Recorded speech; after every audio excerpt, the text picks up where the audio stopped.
بسم اللہ الرحمن الرحیم۔ السلام علیکم۔ وہ لمحہ جب پہاڑ کی تنہائیوں میں وحی نازل ہوئی اور کائنات کی تقدیر بدل گئی، ایک ایسی عورت جنہوں نے نبی کے سچے ہونے پر اس وقت یقین کیا جب پوری دنیا انکار کر رہی تھی، اور ایک ایسا بچہ جو کعبہ میں پیدا ہوا اور نبوت کے سائے میں پلا بڑھا۔ مکہ کی گلیوں میں جب نبی صلی اللہ علیہ وآلہ وسلم نے پہلا پیغام حق خفیہ طور پر پہنچایا اور قریش کا دل دہل گیا۔ آج ہم سیرت کے اس موڑ پر پہنچے ہیں جہاں شادی میں حکمت تھی، ولادت میں ولایت تھی اور تنہائی میں وحی تھی۔ جانیے نبی کریم صلی اللہ علیہ وآلہ وسلم کی زندگی کا وہ باب جو صرف تاریخ نہیں، ایمان کا چراغ ہے۔ سیرت النبی قسط نمبر 4، ولایت سے وحی تک۔ بس دیکھتے رہیے آواز حسین پر۔ حضرت خدیجہ کے ساتھ شادی کے محرکات۔ بعض وہ لوگ جو ہر چیز کو مادی مفاد کی نظر سے ہی دیکھتے ہیں، انہوں نے اس شادی کو بھی مادی پہلو سے ہی دیکھا ہے، اور یہ ظاہر کیا ہے چونکہ حضرت خدیجہ کو تجارتی امور کے لیے کسی مشہور و معروف اور معتبر شخص کی ضرورت تھی، اس لیے انہوں نے پیغمبر اکرم سے شادی کا پیغام بھیجا۔ دوسری طرف پیغمبر اکرم یتیم و نادار تھے اور حضرت خدیجہ کی شرافت مندانہ زندگی سے واقف تھے، اس لیے ان کی دولت حاصل کرنے کی غرض سے یہ رشتہ منظور کر لیا گیا، اگرچہ سن کے اعتبار سے دونوں کی عمروں میں کافی فرق تھا۔ لیکن اس کے برعکس اگر تاریخ کے اوراق کا مطالعہ کیا جائے تو اس شادی کے محرکات میں بہت سی معنوی پہلو شامل ہیں۔ اس سلسلے میں ہم یہاں پہلے پیغمبر خدا کی جانب سے اور بعد میں جناب خدیجہ علیہ السلام کی جانب سے نمائندگی کرتے ہوئے ذیل میں چند نکات بیان کریں گے۔ اول تو یہ کہ ہمیں پیغمبر اکرم کی سر تا سر زندگی زہد و تقوی، معنوی اقدار سے پر نظر آتی ہے، جو اس بات کی دلیل ہے کہ حضرت صلی اللہ علیہ وآلہ وسلم کی نظر میں دنیاوی مال و دولت اور جاہ و حشم کی کوئی قدر و قیمت نہ تھی، اور آپ علیہ السلام نے حضرت خدیجہ علیہ السلام کی دولت کو کبھی بھی اپنے ذاتی آرام و آسائش کی خاطر استعمال نہیں کیا۔ دوسرے یہ کہ اس شادی کی پیشکش حضرت خدیجہ کی جانب سے کی گئی تھی، نہ کہ رسول خدا کی طرف سے۔ اب ہم یہاں حضرت خدیجہ کی جانب سے اپنے خیالات کا اظہار کرتے ہیں۔ اول یہ کہ وہ بذات خود عفیف و پاک دامن خاتون تھیں، اور انہیں ایسے شوہر کی تلاش تھی جو متقی اور پرہیزگار ہو۔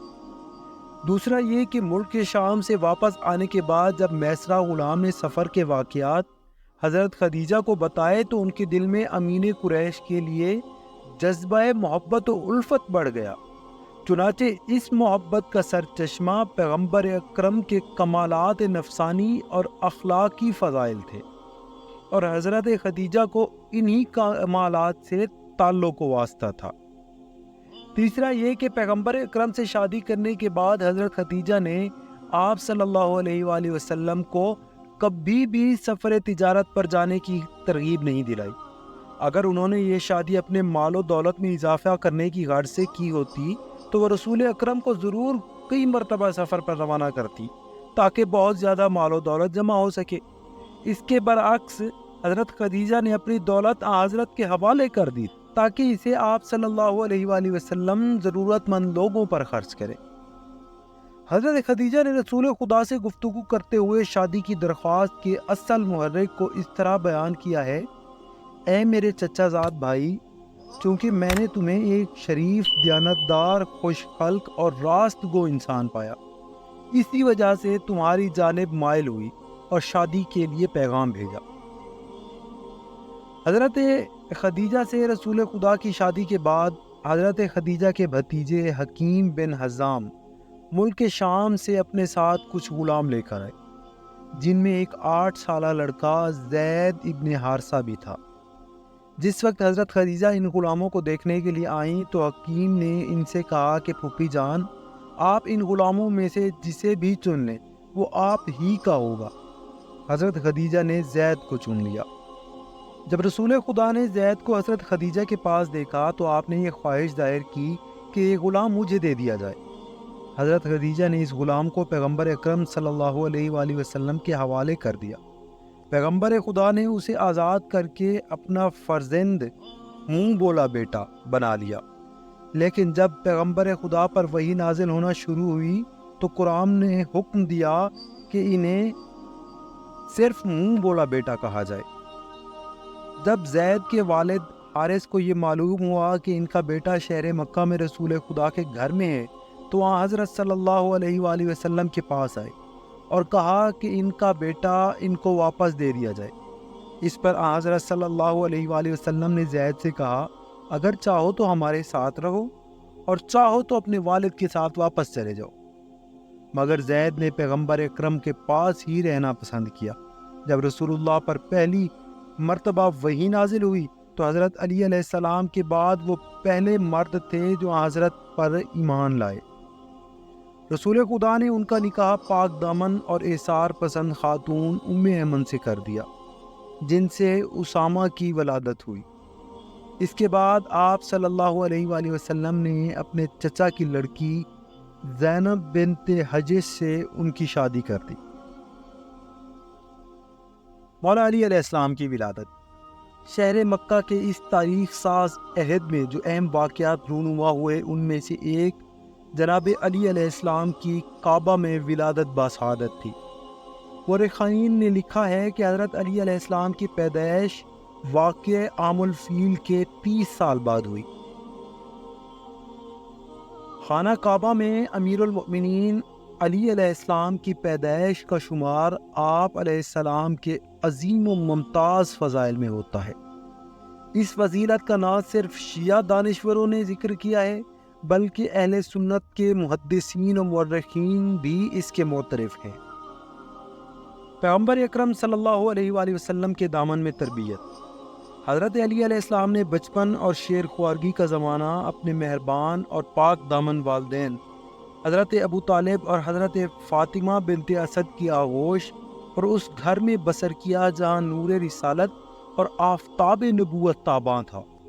حضرت ابو طالب علیہ السلام کے اس نونہال پر حضرت محمد صلی اللہ علیہ وآلہ وسلم کی شروع سے ہی خاص توجہ عنایت رہی۔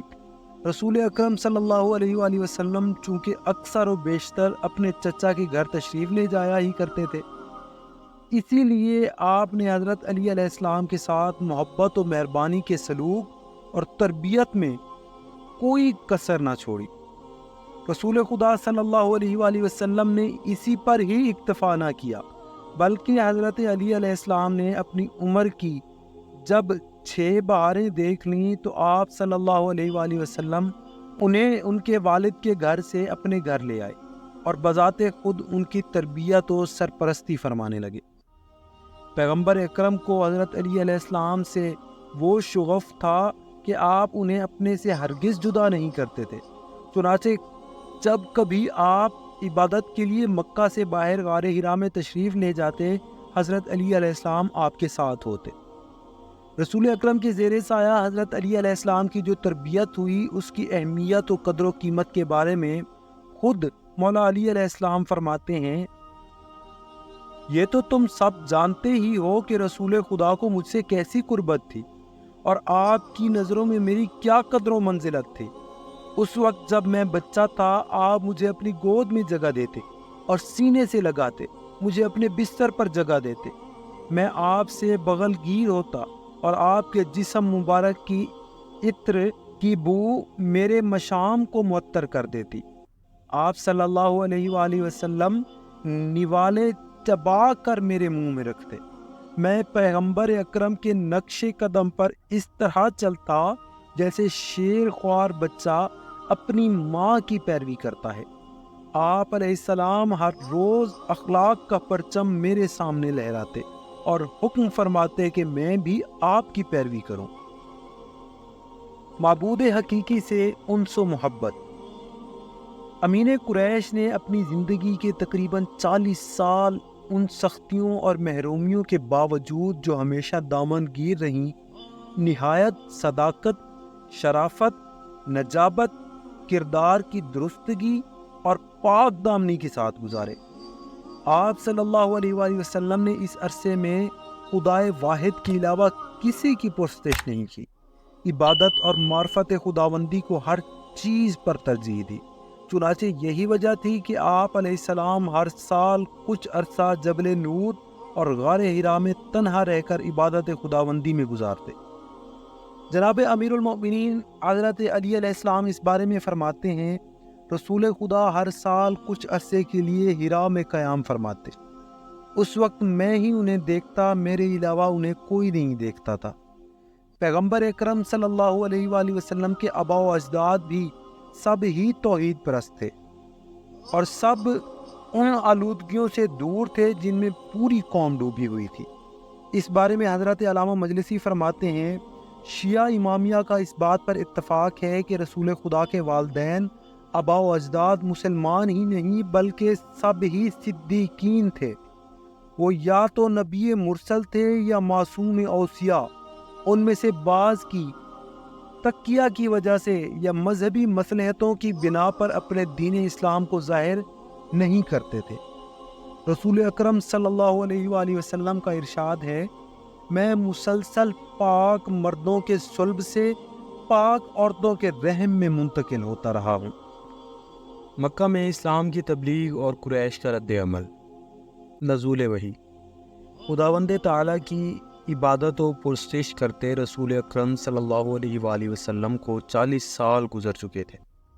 ایک مرتبہ جب آپ غار حرا میں معبود حقیقی سے راز و نیاز میں مشغول تھے، اس وقت اچانک حضرت جبرائیل امین آپ صلی اللہ علیہ وآلہ وسلم کے پاس آئے اور رسالت کی خوشخبری دیتے ہوئے انہوں نے وہ پہلی آیت جو خداوند تعالیٰ کی جانب سے نازل کی گئی تھی پڑھی، اقرأ بسم ربک الذی خلق خلق الانسان من علق اقرأ وربک الاکرم الذی علم بالقلم علم الانسان ما لم یعلم۔ اپنے پروردگار کا نام لے کر پڑھو کہ جس نے انسان کو جمے ہوئے خون سے پیدا کیا۔ پڑھو کہ تمہارا پروردگار بڑا کریم ہے، جس نے قلم کے ذریعے تعلیم دی اور انسان کو وہ سب کچھ سکھا دیا جو وہ نہیں جانتا تھا۔ رسول اعظم نے جب یہ آیت مبارکہ سنی اور خداوند تعالیٰ کی جانب سے پیغمبری کی خوشخبری ملی، نیز آپ نے مقام کبریائی کی عظمت و شان کا مشاہدہ کیا، تو اس نعمت عظمیٰ کو حاصل کرنے کے بعد آپ نے اپنے وجود مبارک میں مسرت و شادمانی محسوس کی۔ چنانچہ آپ صلی اللہ علیہ وآلہ وسلم غار سے باہر تشریف لائے اور حضرت خدیجہ کے گھر کی جانب روانہ ہو گئے۔ راستے میں جتنی پہاڑیاں اور چٹانیں تھیں وہ سب کی سب قدرت حق سے گویا ہو گئی تھیں اور پیغمبر خدا کے ساتھ باادب و احترام پیش آ رہی تھی اور السلام علیکہ یا نبی اللہ کہہ کر آپ سے خطاب کر رہی تھی۔ شیعہ محدثین اور مورخین کے نظریے کی روح سے واقعہ عام الفیل کے 40 سال گزر جانے کے بعد بتاریخ 27 رجب رسول خدا پر پہلی مرتبہ وحی نازل ہوئی۔